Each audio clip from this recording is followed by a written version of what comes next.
Gloria a Dios que estamos, ¿verdad?, reunidos en mejor lugar, buscando la presencia de nuestro Padre Celestial. Que aunque estén pasando muchas cosas en este mundo, nuestra confianza está puesta en nuestro Señor. Sabemos que la voluntad del Señor es perfecta en todo tiempo. Y si Él, ¿verdad?, para ciertas cosas para pasar es porque Él conoce, ¿verdad?, el camino, Él conoce las trabas quizás, ¿verdad?, que pudiéramos haber tenido en este día, pero gloria a Dios que nos ha librado de eso y de mucho más. Gloria a Dios que nos da favor y gracia en los ojos de los hombres, ¿verdad?, en la humanidad, porque muchas veces vamos a tener una necesidad que solo el Señor puede tocar los corazones para que nosotros, ¿verdad?, podamos ser bendecidos y que los corazones de los otros puedan ser a favor de nosotros. El Señor es bueno. Como toda medicina, sus propiedades, ¿verdad?, sanadoras están dentro de ellas, dentro de la palabra del Señor. Pero tiene que ser ingerida y asimilada por el creyente para que sea efectiva y produzca los resultados óptimos. Si no, ¿verdad?, la hacemos rema a nuestro espíritu, si no la ponemos por práctica, de verdad no va a tener el resultado que el Señor quiere. Estaba hablando con una persona, un hermano ahora, y dice que muchas personas no creen que el Señor quiere que uno sea quebrantado. Pero yo le dije, no, si eso es el propósito, el quebrantamiento para que seamos nosotros más como el Señor, para que estemos despojándonos, ¿verdad?, de este viejo hombre, de la carne, de la vanagloria, del yo, del ego, de las cosas mundanas, ¿verdad?, las cosas que antes nos llamamos la atención, ¿verdad? Se dice que somos vasija y Él es el alfarero. Dice, ¿verdad? Nosotros no le vamos a decir al alfarero qué hacer con nosotros. Él va a hacer según su voluntad y lo hace perfecto en todo tiempo. Hace falta que los creyentes, que nosotros nos acerquemos a la palabra del Señor, ¿verdad?, con la intención de que lo vamos a obedecer. Si no vamos a obedecer la palabra, entonces ¿para qué la estudiamos? ¿Para poder debatir con los demás, ¿verdad?, con las otras sectas, religiones? No. Tenemos que nosotros ir con el propósito de decir, Padre, quiero conocer más de ti, abre mis ojos espirituales, porque lo que yo quiero es obedecer lo que dice tu palabra. Ese es el efecto que debe de tener la palabra, la semilla en nuestras vidas. Tenemos nosotros, ¿verdad?, que asimilar con mayor eficacia, aprender el mensaje escrito de Dios. ¿Para qué? Para poder compartirlo con las demás personas, ¿verdad?, que también necesiten aprender la palabra. ¿Entendemos esto? Somos discípulos, ¿verdad? Todos somos discípulos, todos. Los discípulos son llamados a ser más discípulos. Pero ¿cómo vamos a hacerlo si no podemos nosotros explicar la palabra del Señor? Ese es el propósito, ¿verdad?, del aprendizaje. Ese es el propósito que nosotros leemos la palabra, ese es el propósito que venimos a la iglesia, ¿verdad? Quizás hay ciertas porciones que no entendemos, y estamos hablando de todos. Porque antes que el hombre o la mujer, el ministro se pare aquí en este altar, tiene que prepararse con la palabra, tiene que estudiar el trasfondo, tiene que pedirle al Señor, ¿verdad?, que le dé dirección, que le acuerde, ¿verdad?, qué es lo que el pueblo tiene que escuchar.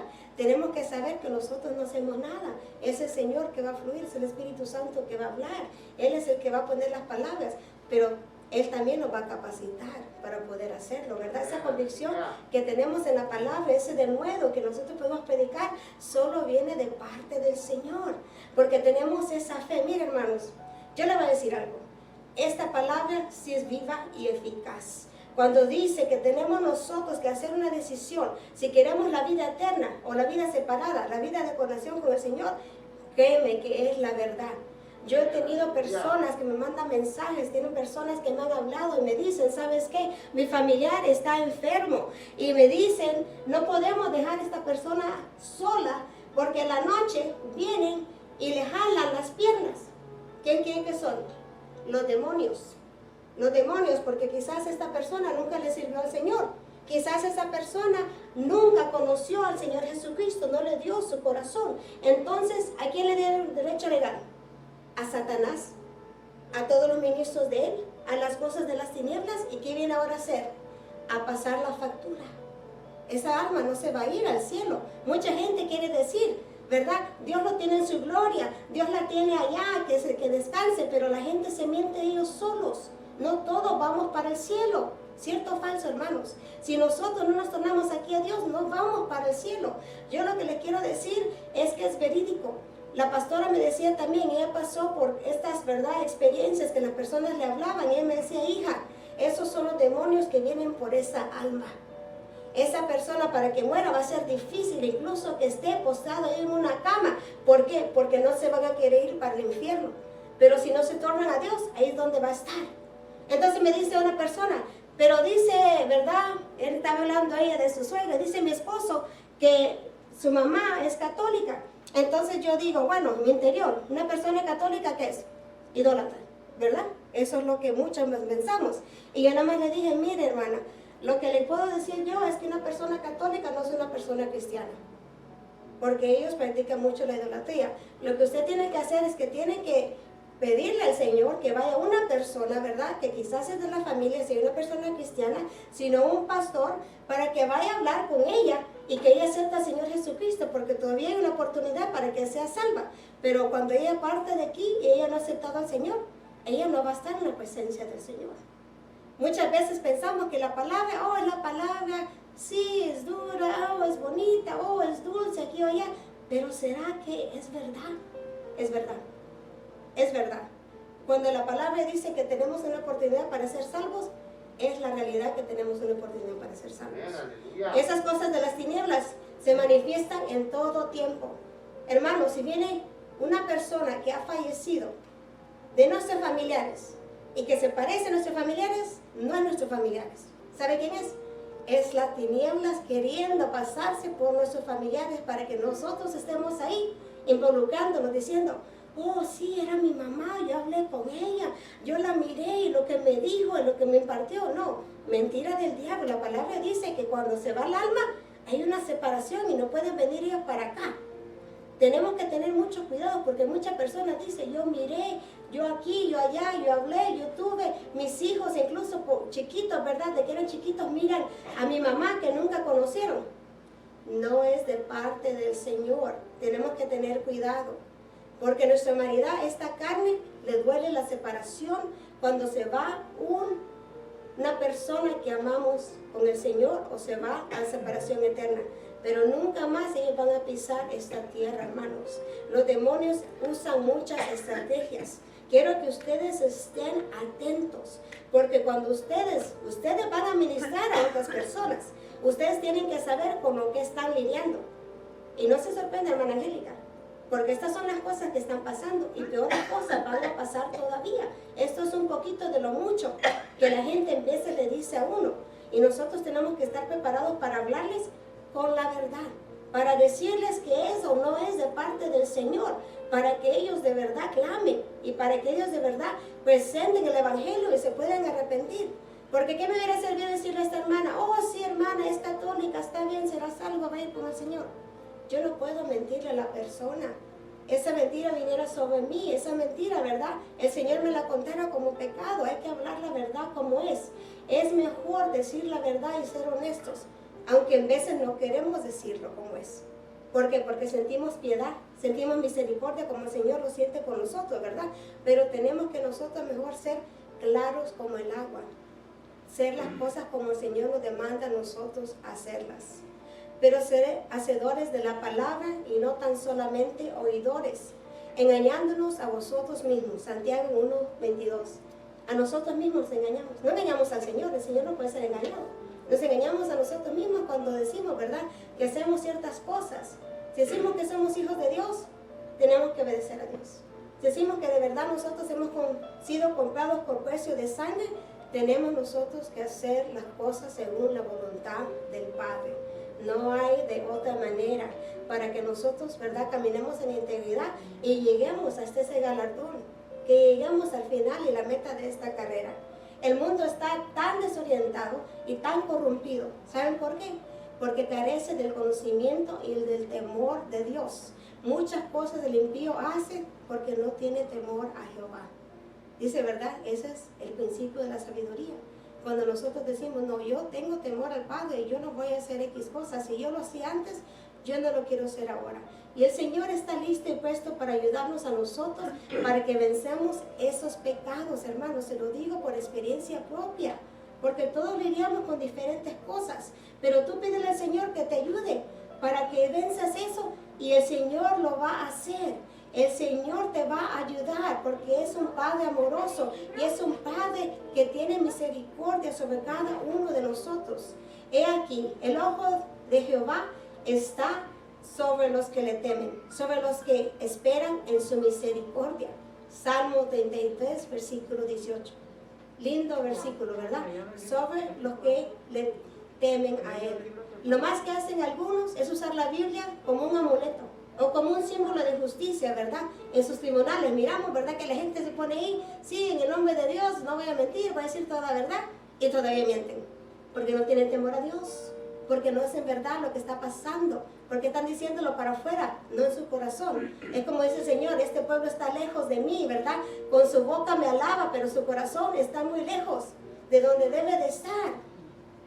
Es tanto que algunos dudan y se empeñan en negar la veracidad de la Biblia. Dicen que no, ¿verdad? Que nunca existió Jesucristo, que aquí, que allá, que solo es, ¿verdad? Una fábula que alguien hizo. Pero las multitudes de cristianos somos nosotros. Disfrutamos de las bendiciones que inspiran los mensajes que nos ofrecen.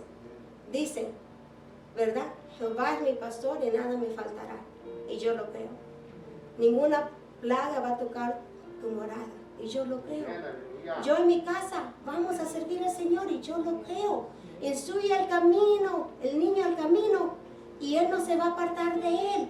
Yo lo creo, porque es lo que me dice el Padre, que si yo obedezco y hago las cosas que Él me manda hacer, toda su palabra es la verdad en mi vida. Y gloria a Dios por eso. Mi Dios puede superar todo lo que os falta conforme sus riquezas en gloria en Cristo Jesús. Filipenses 4, versículo 19. Para el creyente genuino, la Biblia no contiene la palabra, sino es la palabra de Dios. Es diferente, es la palabra. Quiere decir que vamos a someternos a la voluntad del Padre. Algunos no pueden aceptar la supremacía de las Escrituras. Es decir, ellos no pueden someterse a la voluntad de Dios. ¿Y cuántos de nosotros conocemos, según personas que son cristianas y no se pueden someter a la voluntad del Padre? Pero los que han sido regenerados por el Espíritu Santo y dotados con fe por parte de Dios, no solo aceptan, sino humildemente se someten a la voluntad divina revelada en las Escrituras, en la palabra escrita. El sabio es el que se somete. El sabio es el que quebranta su soberbia. El sabio es el que sigue los pasos de nuestro Señor. El sabio es el que es entendido en todo tiempo. El que piensa antes de hablar. El que no quiere lastimar porque sabe que debe de amar a su prójimo como a sí mismo.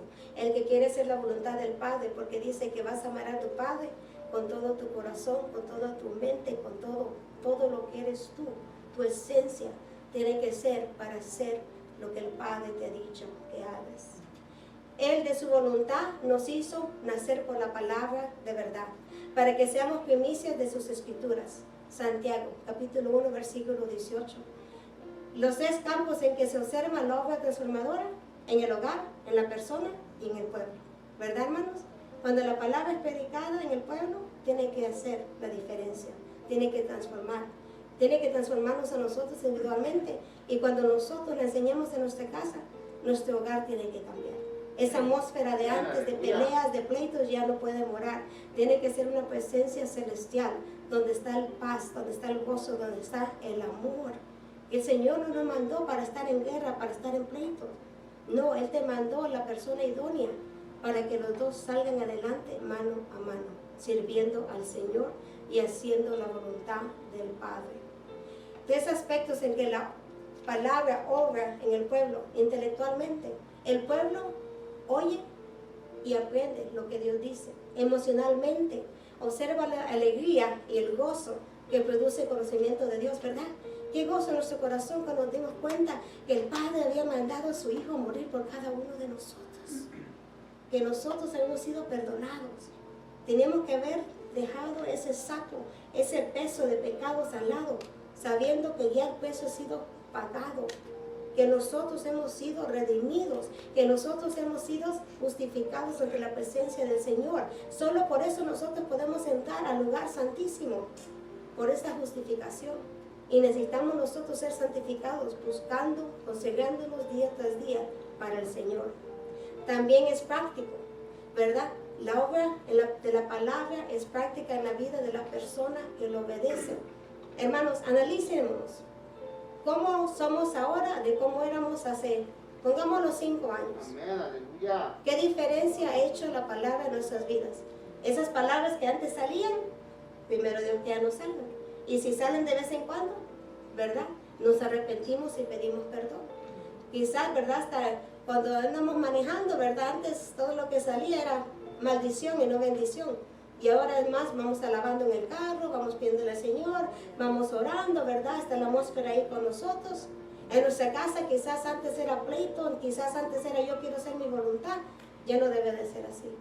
Por algo dice la palabra que nosotros las mujeres tenemos que someternos a nuestros esposos. Pero esposos, ustedes tienen que someterse primero al Señor, a la voluntad del Padre. No solo es que tú hagas, no, es un complemento, son los dos que tienen que hacer las cosas. Cuando un hombre es entregado al Señor, la sierva se va a someter a él, porque va a ver el Señor reflejado a través de cada uno de ustedes que son los sacerdotes de la casa. Y por eso es que el Señor tiene que moldarnos a nosotros, tiene que quebrantarnos día a día. Es un proceso que la carne no quiere someterse, y la carne no quiere, ¿verdad?, hacer lo correcto, pero el Señor es lo que demanda. Y yo le voy a decir algo, hermano, si el Señor lo demanda, es porque sí lo podemos hacer, es porque sí podemos llegar a ese lugar que el Señor quiere, porque Él ya nos conocía antes de la fundación del mundo, ya sabe que lo que vamos a hacer, ya sabía incluso lo que va a pasar. ¿Por qué no dejarnos guiar por el Espíritu Santo, por la palabra, por las Sagradas Escrituras? Es lo más precioso que hay, es esa palabra que nos va a llevar donde el Señor ya nos está esperando, donde ya está su presencia. Además, os daré un corazón nuevo y pondré un espíritu nuevo dentro de vosotros. Quitaré de vuestra carne el corazón de piedra y os daré un corazón de carne. Ezequiel capítulo 36, versículo 26. Dice el versículo 6, Deuteronomio capítulo 6, versículo 6. Y estas palabras que yo te mando hoy estarán sobre tu corazón. Y las repetirás a tus hijos. Y hablarás de ellas estando en tu casa y andando por el camino y al acostarte y cuando te levantes. El Shema es el corazón del sistema religioso de educación de los judíos. Era uno de los pasajes más importantes para ellos. Oye Israel, Jehová nuestro Dios, Jehová uno es. Deuteronomio capítulo 6, versículo 4.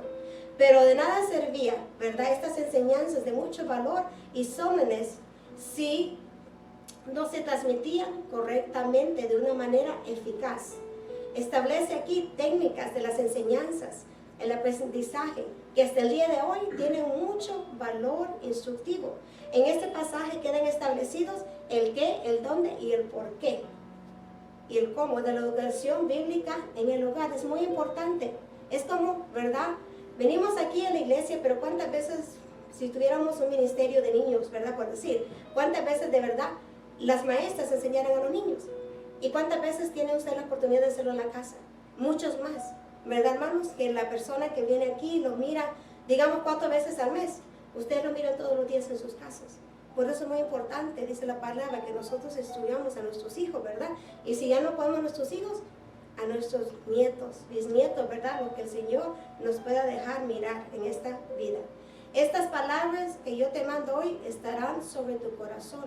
Se hace énfasis de una afirmación profunda de la verdad. La verdad es la palabra del Señor.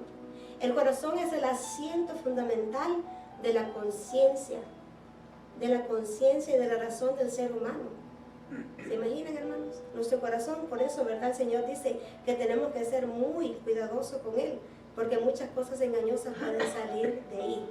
Se refiere a la mente, que es la base del ser interior, la mente de cada uno de nosotros. Hecho de asignarle la palabra de Dios un lugar sobre tu corazón, indica la supremacía de la misma que tiene sobre la inteligencia y la voluntad de cada uno de nosotros. Se da el cómo de este proceso, la transmitación oral, lo que estamos haciendo ahorita, ¿verdad? Hablando de la palabra, ¿verdad? Descifrando lo que el Señor dice en su palabra para que nosotros podamos obedecerla. La repetirás a tus hijos y hablarás de ella, dice la palabra. No se limita a una repetición mecánica, sino se sugiere un comentario participativo. Tenemos que participar, decirle a nuestros hijos, explicarle la palabra, qué es lo que dice el Señor en la palabra, darle un ejemplo de cómo poner la verdad en práctica y por qué es que el Señor nos demanda hacer ciertas cosas. Dice, hablarás de ellas. Se alude a donde la comunicación escritural de las escrituras. Dice, estando en tu casa, durante tu descanso, andando por el camino, durante el trabajo, que casi siempre es cuando vas y cuando regreses, ¿verdad? Ese tiempo tenemos que invertirlo también para hablarle a nuestros hijos sobre la palabra. Se habla del cuándo, la enseñanza bíblica. Dice al acostarse, por la noche, cuando te levantes, por la mañana. Esto quiere decir que la comunicación de la palabra en el hogar es una tarea constante. Y así debe ser también nuestra preparación en la palabra. Debe ser una tarea constante. ¿Estás en tu trabajo? Come. En lo personal, esto es lo que yo hacía. Yo comía y yo empezaba a estudiar la palabra. Y ya cuando se terminaba mi hora de comida, regresaba a mi trabajo. Llegaba temprano antes del trabajo y yo leía la palabra. ¿Por qué? Porque yo tenía esa necesidad de conocer a mi Hacedor. Y así debe de ser. Nosotros necesitamos esa necesidad de meternos con el Señor. Puede ser un ratito, pero sabe, hermanos, en ese ratito que tú tienes, que inviertes al Señor, puedes estar en una profundidad en la palabra. Puedes quizás hasta que la unción caiga sobre ti, porque lo que el Señor está mirando es la obediencia y el sacrificio que tú estás haciendo en ese momento. En vez de invertirnos en las cosas mundanas, en vez de estar hablando, ¿verdad?, conversaciones que no edifican, en vez, ¿verdad?, de estar viendo algo que no edifica, tú estás dándole primer lugar al Señor de los cielos. Antes en la ley de Jehová está su delicia, y en su ley medita de día y de noche. Salmo capítulo 1, versículo 2, el bienaventurado, ¿verdad? El hombre bienaventurado y también es la varona bienaventurada. Dice el versículo 8, y las atarás como una señal en tu mano y estarán como frontales entre tus ojos, y las escribirás en los postes de tu casa y en tus puertas. Para que la comunicación de la palabra de Dios sea efectiva, eficaz, hay que usar la mayor número de los sentidos del alumno. Física, ¿verdad? El oído, la vista, ¿verdad? Todo eso tiene que ver. No es suficiente nomás hablar. Hay que ilustrar la enseñanza, ¿verdad? Con ayudas visuales. Por eso me encanta cuando yo le enseño a mis hijos, porque tienen muchos libros, ¿verdad? De Papá Dios, dicen ellos, ¿verdad? Del Padre. Entonces, ahí están ellos viendo los dibujos, visualmente ellos están mirando, ¿verdad? Lo que dice la palabra, lo que nos está enseñando. Toda la palabra de Dios es limpia. Él es escudo a los que en Él esperan. Proverbios capítulo 30, versículo 5. El proceso de hablar y de oír produce un porcentaje de aprendizaje muy bajo, el nivel muy bajo. Este se duplica cuando escuchamos, cuando usamos, ¿verdad?, el oír y la vista al mismo tiempo. Así que la fe es por el oír y el oír por la palabra de Dios. Romanos capítulo 10, versículo 17. Como una interpretación literal de este mandato, los judíos hicieron filacterias. Eran cajitas que contenían lo más importante de la ley y se las ataban con cuerdas de cuero a su mano izquierda o a su cabeza. Literalmente eso es lo que hacían ellos, porque eso es lo que demandaba el texto, ¿verdad?, que hicieran. Esta práctica quizás nos aparece a nosotros muy exagerada y muy apegada a la letra, pero sin embargo para ellos les había servido como ayuda para que siempre ellos tuvieran los principios básicos de la fe enfrente de sus ojos, para hacer lo que el Señor les había demandado. Por tanto, pondréis estas mis palabras en vuestro corazón y en vuestra alma, y las ataréis por señal en vuestra mano, y serán por frontales entre vuestros ojos. Deuteronomio capítulo 11, versículo 18. A tener la vista las enseñanzas, y ya, ¿verdad?, ya fueron en el brazo, en la frente, en la puerta, en la pared, en las columnas de sus casas. Era un medio de repetición y de memorizar la palabra del Señor. Me puse yo a analizar eso, hermanos. Si nosotros ahora fuéramos a la casa y, ¿verdad?, hiciéramos los textos bíblicos y los pusiéramos alrededor de nuestras casas, creo que conociéramos más de la palabra del Señor, ¿verdad? Creo que si estuviéramos meditando en ella constantemente, día y noche, ¿verdad? Porque la miráramos en todo tiempo. Porque cuando tenemos la Biblia, en veces es difícil abrirla. En veces es difícil saber dónde empezar, de tanto manjar, ¿verdad? Que es la palabra. Es difícil saber lo que el Señor quiere que nosotros estudiemos, ¿verdad? En todo tiempo. Si pueden ir conmigo, hermanos, al segundo libro de Reyes. Segundo libro de Reyes, capítulo 22, versículo 11 al 13. Segundo libro de Reyes, capítulo 22, versículo 11 y al 13. Cuando lo tengan, se pueden decir amén. Pastor Ángel, para lectura bíblica, por favor. Cuando el rey escuchó las palabras del libro de la ley, se rasgó la ropa. Entonces les dio esta orden al sacerdote Hilquías, a Hicán, hijo de Safán, a Cor, hijo de Micaías, a Safán, el cronista, y a Asaías, funcionario del rey. ¿Hasta qué versículo? 13. Vayan y consulten al Señor por mí, por el pueblo y por todo Judá acerca de las palabras de este libro que encontramos. El Señor debe estar muy enojado con nosotros porque nuestros antepasados no le prestaron atención a las palabras de este libro ni obedecieron a lo que se ordena en él. Amén. El rey Josías fue uno de los mejores reyes de Judá, pero sus hechos fueron resultado de su conversión a raíz de la lectura de la palabra y su obediencia a Dios. Durante los primeros años de su reinado, él hizo lo mejor que él pudo. Pero lo especial de su vida empezó cuando reparaban el templo y encontraron el libro de la ley, del cual se habían olvidado por generaciones. Aquí está el escriba, el sacerdote, ¿verdad? El cronista, y están ellos sorprendidos de este libro porque nunca lo habían visto en sus vidas. Cuando en mí lecho me acuerdo de ti, en ti medito durante las vigilias de la noche. Salmo 63, versículo 6. Uno puede preguntarse cómo el sumo sacerdote jamás hubiese visto, mucho menos leído, el libro de la ley. Eso, ¿verdad?, seduce de su asombro a descubrir el libro en el templo. Eso también basta para que nosotros podamos reconocer cómo estaba la condición espiritual en ese tiempo del pueblo de Israel. No había palabra de Dios, no conocían la palabra. ¿Por qué? Porque lo que el Señor había dicho en Deuteronomio no lo habían hecho el pueblo. No habían repetido lo que el Señor les había enseñado. No habían enseñado la palabra a las generaciones. Entonces ya cuando vino el rey Josías, ya la palabra no existía. No había nadie que conocía los decretos del Señor, los estatutos. No había nadie que conocía esta palabra maravillosa que tú y yo tenemos acceso ahora. Que tú y yo podemos, ¿verdad?, estar meditando en todo tiempo. Mi pueblo fue destruido porque le faltó conocimiento. Por cuando desechaste el conocimiento, escuchen esto, yo te echaré del sacerdocio. Y porque olvidaste la ley de tu Dios, también yo me olvidaré de tus hijos. Oseas capítulo 4, versículo 6. Está dura esa palabra, ¿verdad, hermano Ponce? Yo también me olvidaré de tus hijos. Así como nosotros nos hemos olvidado de decirle la palabra a ellos del Señor. Pero en ese momento iba a suceder algo nunca visto. Cuando Hilcías, lleno de asombro, le dio a Safán el libro de la ley, este llevó al rey y lo llevó delante del rey. Y la palabra dice, cuando el rey hubo oído las palabras del libro de la ley, rasgó sus vestidos. De esta manera mostró Josías el impacto de la palabra de Dios que había hecho inmediatamente en su corazón. Acordémonos cuando nosotros aceptamos a Cristo en nuestro corazón.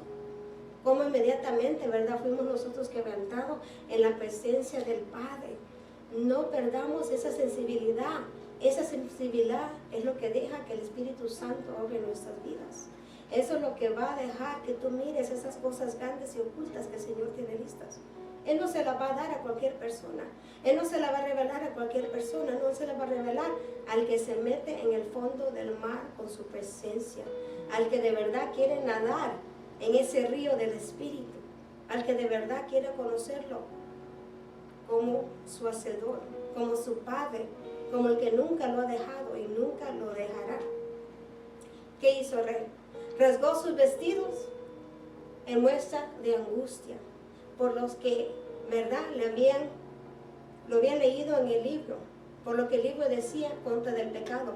¿Se imaginan? Él está escuchando por la primera vez la palabra del Señor. Tantos pecados que estaban cometiendo él y el pueblo. Y por eso es que él estaba en angustia, porque lo que estaba diciendo el libro le estaba haciendo efecto en su corazón. Buscó ayuda y orientación a través de los líderes. A ellos, él los envió, dice la palabra, a consultar a Dios de parte de él y de parte del pueblo. Mostró su humildad porque él mandó a sus oficiales a la casa de Hulda, dice la palabra, una profetisa de Jerusalén, la cual servía de punto de contacto directo con Dios. Esas personas, ¿verdad?, que todavía tienen esa relación con el Señor y están en esa búsqueda con el Padre. Él aceptó la respuesta divina, se puso en acción, hizo cambios en el pueblo, ¿verdad? Y no solo personalmente, sino también en todo el reino. Él destruyó la idolatría y el paganismo que se había arriesgado en el pueblo desde muchas generaciones porque no conocían que solo había un Dios. No conocían que solo a Dios tenían que adorar, que solo a Dios tenían que darle, ¿verdad?, el culto. Ellos hacían lo que querían porque no conocían la palabra, porque se había escasado, porque estaba escaso. Nadie conocía la palabra del Señor. Hermano, vamos a llegar a un momento que eso va a pasar. Vamos a llegar a un momento que nadie va a conocer la palabra del Señor. ¿Saben por qué? Porque nosotros no vamos a estar aquí. Nosotros no vamos a estar aquí. Nosotros vamos a estar en la presencia de nuestro Padre. Vamos a estar allá en las bodas del Cordero. Nosotros vamos a hacer esas fuentes que quizás en el tiempo no escucharon cuando estamos aquí en esta tierra. Él celebró la Pascua y dio un impulso nuevo a la adoración a Dios como individuo y como el Rey, ¿verdad? Muchas veces somos impulsados por lo que nosotros miramos los ministros, ¿verdad? Los pastores, ¿verdad? Cuando ellos están caminando con el Señor directamente, miramos, wow, ¿qué es lo que está haciendo esta persona? Nosotros también queremos hacer lo mismo, ¿verdad? Así como nosotros queremos imitar a nuestro Señor Jesucristo, es el primero sobre todo, pero también hay siervos y siervos que todavía hacen lo que el Señor dice que tienen que hacer. Y eso tenemos que hacer cada uno de nosotros, hermanos. Eso podemos ser cada uno de nosotros si disponemos nuestras vidas para hacer las cosas según el Rey de los cielos. Dice el versículo 24 de Segundo de Reyes capítulo 22. Versículo 24 dice, Segundo de Reyes capítulo 23, discúlpenme. Segundo de Reyes capítulo 23, versículo 24 y versículo 25. Asimismo barrió Josías a los encantadores, adivinos y terafines, y todas las abominaciones que se veían en la tierra de Judá y en Jerusalén, para cumplir las palabras de la ley que estaban escritas en el libro, que el sacerdote Hilcías había hallado en la casa de Jehová. No hubo otro rey antes de él que se convirtiese a Jehová de todo su corazón, de toda su alma y de todas sus fuerzas, conforme a toda la ley de Moisés, ni después de él nació otro igual. Wow. Qué testimonio, ¿verdad, hermanos? Es un testimonio, ¿verdad?, digno de un rey. Los efectos de la conversión de una persona se ven inmediatamente y sostenido. ¿Qué quiere decir? No es por emociones, no es emocionalismo. Si la persona de veras se convirtió, nació de nuevo, va a sostenerse en el camino del Señor, va a seguir buscando de la presencia del Padre. El testimonio que se da del rey Josías dice, no hubo otro rey como él, ni después de él nació otro igual. La consideración de los cronistas no solo se basaba en las cosas que él había hecho materialmente, ni tan siquiera en las reformas que él había hecho en la religión del pueblo, sino porque él se convirtió a Jehová de todo su corazón, de toda su alma y todas sus fuerzas. Tuvo una conversión genuina, una conversión verdadera. Jesús le dijo, amarás al Señor tu Dios con todo tu corazón y con toda tu alma y con toda tu mente. Mateo capítulo 22, versículo 37.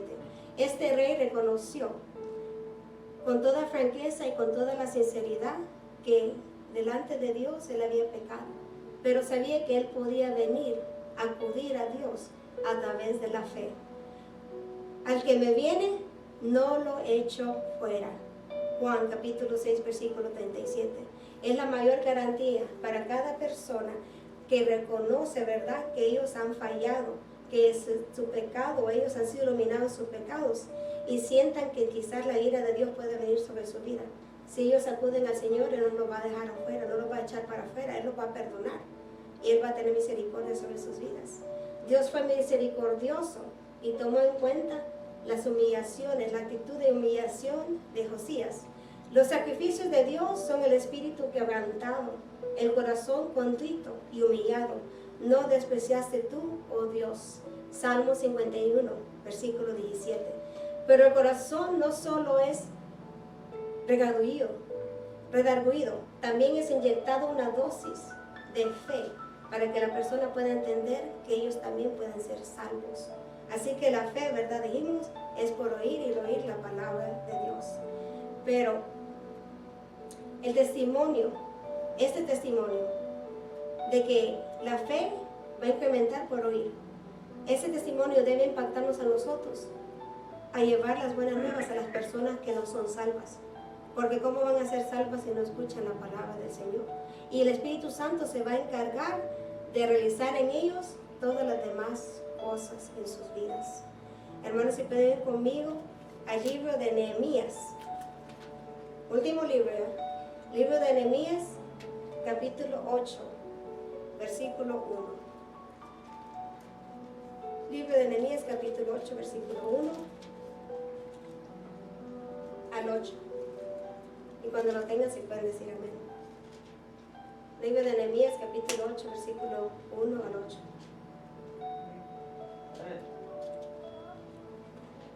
¿Me la Montesino lo tiene? Lectura, ¿me lo puede leer? 1 al 8. ¿Del 1 al cuál? Del capítulo 8, versículo 1 al 8. En nombre del Padre, el Hijo y el Espíritu Santo. Amén. Y se juntó todo el pueblo como un solo hombre en la plaza que está delante de la puerta de las aguas. Y dijeron a Esdras, el escriba, que trajese el libro de la ley de Moisés, la cual Jehová había dado a Israel. Y el sacerdote Esdras trajo la ley delante de la congregación, así de hombres como de mujeres y de todos los que podían entender, el primer día del mes séptimo. Y leyó en el libro delante de la plaza que está delante de la puerta de las aguas, desde el alba hasta el mediodía, en presencia de los hombres y mujeres y de todos los que podían entender y los oídos de todos. El pueblo estaban atentos al libro de la ley, y el escriba Esdras estaba sobre un púlpito de madera que habían hecho para ellos. Y junto a él estaban Matatías, Sema, Anías, Urías, Hilcías y Maasías, a su mano derecha, y a su mano izquierda Pedais, Misael, Malquías, Asum, Asbadana, Zacarías y Mesulán. Abrió pues Esdras el libro a ojos de todo el pueblo, porque estaba muy alto que todo el pueblo, y cuando lo abrió, todo el pueblo estuvo atento. Y bendijo entonces Esdras a Jehová, Dios grande, y todo el pueblo respondió, amén, amén, alzando sus manos, y se humillaron y adoraron a Jehová, inclinados a tierra. Bendijo entonces, y los levitas, Jesúa, Bani, Serebias, Jamín, Acub, Sabatai, Odias, Maasías, Kelita, Azarías, y Josabed, Anán y Pelai, hacían entender al pueblo la ley, y el pueblo estaba atento en su lugar. Y leían en el libro de la ley de Dios claramente, y ponían el sentido de modo que entendiese la lectura. Amén. Nehemías sería como copero, ¿verdad? De rey de Persia. Artajes, en la ciudad de Susa. Él consiguió permiso para ir a Jerusalén a construir las murallas en el año 444 antes de Cristo, ¿verdad? Y sirvió como el gobernador de Judá. Jerusalén y Judá. Ya la provincia estaba poblada con judíos que habían regresado de Babilonia después del cautiverio a Jerusalén. Pero los muros aún estaban destruidos desde cuando el rey Nabucodonosor los mandó a destruir en el año 606 antes de Cristo. Esdras era un sacerdote y un escriba, era un descendiente de Aarón. Él estuvo entre los cautivos en Babilonia hasta que se le concedió la petición de regresarse de vuelta con el pueblo a Jerusalén. Esdras y otros líderes habían dirigido al pueblo en la repoblación de Judá, la reconstrucción de la gran parte de la ciudad de Jerusalén y el templo. Nehemías había venido a darles una mano para reconstruir las murallas y el ensanchamiento de la capital. Pero ahora el gobernador Nehemías y el sacerdote Esdras estaban uniendo sus fuerzas para lograr un avivamiento entre los que se habían regresado. Ellos estaban conscientes de que no podía haber un avivamiento verdadero sin ponerse a cuentas con el Señor. Estos líderes procedieron a buscar el libro de la ley y leerlo para saber cuál era la voluntad de Dios. Se juntó todo el pueblo como un solo hombre, dice la palabra, y leyeron el libro desde el alba hasta el mediodía en presencia de hombres y mujeres y todos los que podían entender.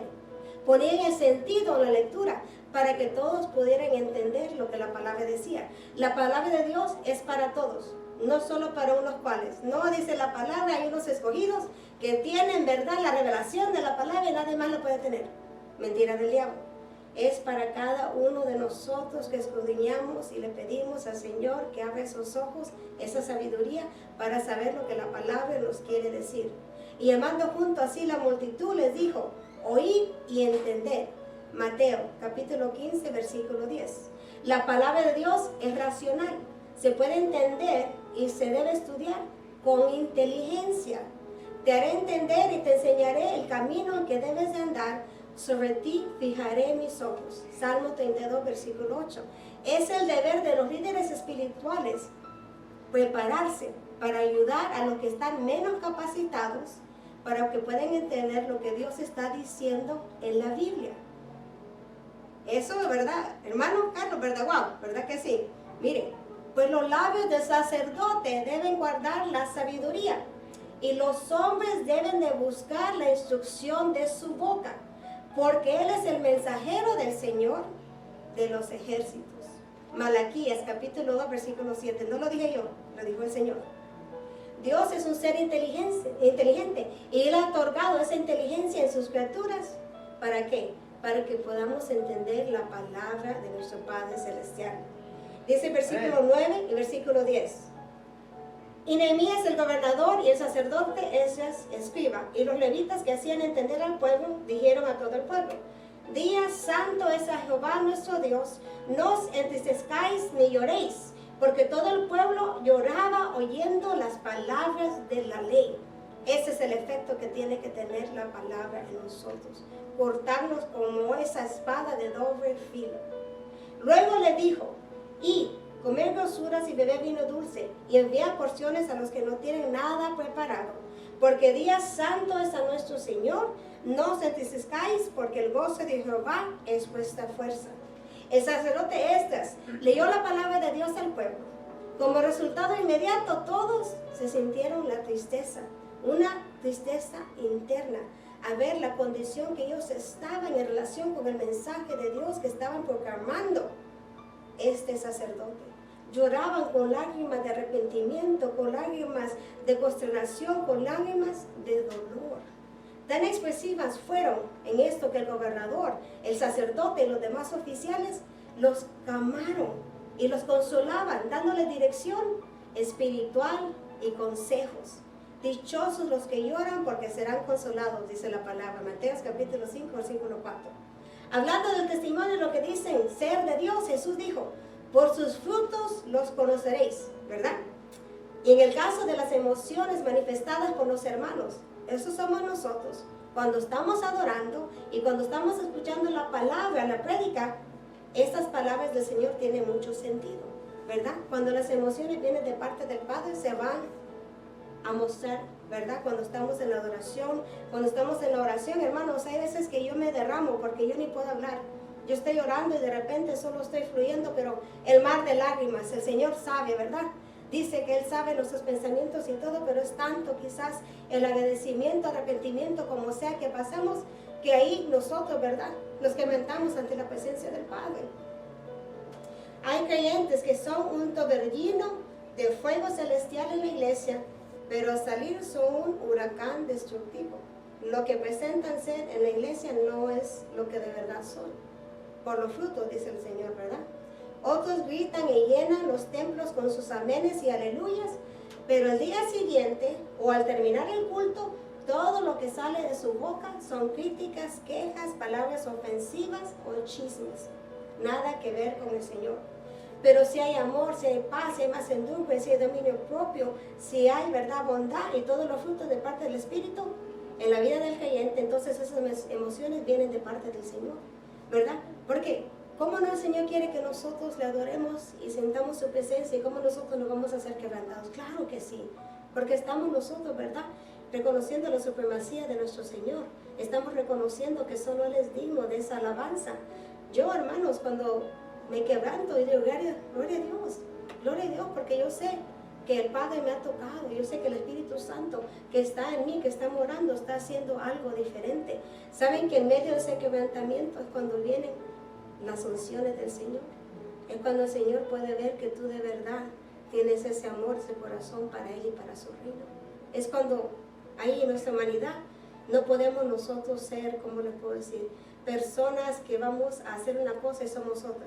No podemos, ¿verdad?, tener una cara y de verdad presentar ante el Señor algo diferente. No, en ese quebrantamiento es de verdad ahí, cuando el Señor dice, ahí está mi hija, mi hijo, y está reconociendo mi grandeza, está reconociendo mi majestad, está reconociendo que yo merezco esta alabanza, está reconociendo que yo necesito que esté en mi presencia. Es lo que el Señor nos dice.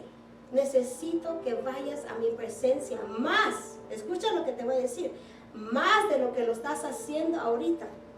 Estaba escuchando una prédica ahora y dice la hermana, yo miraba a mi esposo y yo le decía, Señor, pero ¿por qué mi esposo no es ese sacerdote de la casa? ¿Por qué mi esposo no es esa persona que yo lo percibo que puede ser en tus ojos? Y dice, y el Señor me dijo, ¿sabes qué? Yo contigo tampoco estoy feliz. Tú no eres la persona que yo necesito que tú seas para que tu esposo llegue a ese nivel. Hermanos, es verdad. ¿Qué decimos? Queremos que cambie el cónyuge, el hijo, ¿verdad?, el trabajo, el jefe, lo que sea. Pero el Señor quiere cambiarnos a nosotros primero. Y a través de ese cambio van a venir los otros cambios en nuestras vidas también. Lo que sucedió fueron que ellos estaban atentos a las instrucciones de los líderes. Ellos se alegraron en el Señor porque el gozo de Jehová es nuestra fuerza. Nehemías, ¿verdad?, capítulo 8, versículo 10 dice, demostraron su amor hacia los demás al compartir las bendiciones materiales y espirituales con los que estaban necesitados.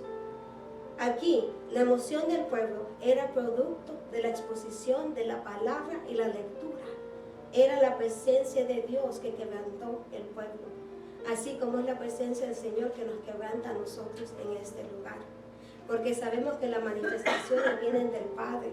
Sabemos que es esa búsqueda del Padre que trae esa atmósfera. Porque el Señor, sabe, hermanos, no se va a manifestar donde no se busca. El Señor no va a estar con los que no los invocan. El Señor no va a estar con los que no le obedecen.